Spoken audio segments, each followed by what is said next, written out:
Sa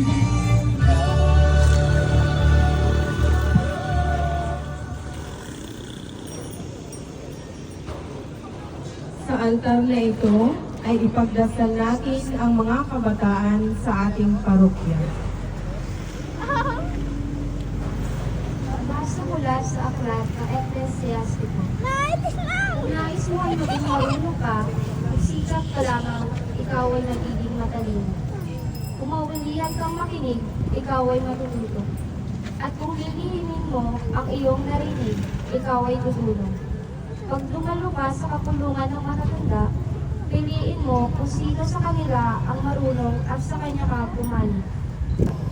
Tularan nawa nila ang mga banal na kabataan na nagpapakita ng katapangan at kasiglahan sa pagpapalaganap ng mabuting balita sa pamamagitan ng kanilang pagsasabuhay at pagbubuhis ng kanilang buhay para rito.